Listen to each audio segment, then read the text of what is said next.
மகாநதி அடுத்த வர எபிசோடில் பார்த்தீங்க அப்படின்னா, இந்த மாதிரி காவேரி வந்து தாத்தா கிட்ட ப்ராமிஸ் பண்ண மாதிரியே விஜயை திரும்ப வீட்டுக்கு கூட்டிகிட்டு வராங்க. விஜய் கிட்ட எப்படியோ பேசி கன்வின்ஸ் பண்ணி பார்த்தீங்க அப்படின்னா, விஜய் வந்து காவேரி வந்து நல்லபடியாக தாத்தா பாட்டி வீட்டுக்கு கூட்டிகிட்டு போயிட்டாங்க. கூட்டிகிட்டு போனதுக்கப்புறம் பார்த்தீங்கன்னா, தாத்தா கிட்ட காவேரி என்ன சொல்கிறாங்கன்னா, தாத்தா உங்களுக்கு நான் ப்ராமிஸ் பண்ண மாதிரியே விஜய் வந்து கூட்டிகிட்டு வந்துட்டேன்னு சொல்கிறாங்க.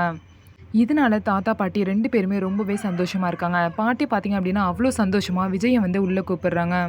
வீட்டுக்கு வந்தோடனே பார்த்தீங்க அப்படின்னா, விஜயோட சித்தப்பா வந்து "ஐய்யய்யோ! வந்துட்டாங்களா?" அப்படின்னு சொல்லிட்டு அவங்கள பார்த்து டென்ஷன் ஆகுறாரு. அதுக்கப்புறம் தாத்தா பார்த்தீங்க அப்படின்னா, ஆஃபீஸோட பொறுப்பெல்லாம் வந்து நீங்க 2 பேருமே டேக் ஓவர் பண்ணிக்கோங்கங்கிறாங்க.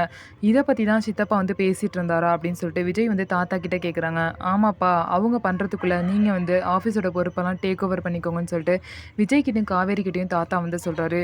ஸோ இதுக்கப்புறம் என்ன நடக்க போகுது? எப்போதும் போல பாட்டி வந்து காவேரி கிட்ட பேசுவாங்களா? இல்ல வேற ஏதாவது பிரச்சனை திரும்ப வருமா? அப்படின்னு சொல்லிட்டு வெயிட் பண்ணி பார்க்கலாம். இங்கே வந்ததுக்கப்புறமும் இனிமேலும் பசுபதியும் விஜயோட சித்தப்பாவும் ஏதாவது பிரச்சனை பண்ணுவாங்களா? அப்படிங்கிறதையும் நம்ம பார்க்கலாம். ஸோ நம்ம வீடியோ உங்களுக்கு பிடிச்சிருந்தா நம்ம வீடியோவை லைக் பண்ணிக்கோங்க. மறக்காமல் நம்மளோட சேனலை சப்ஸ்கிரைப் பண்ணிவிட்டு பாருங்கள்.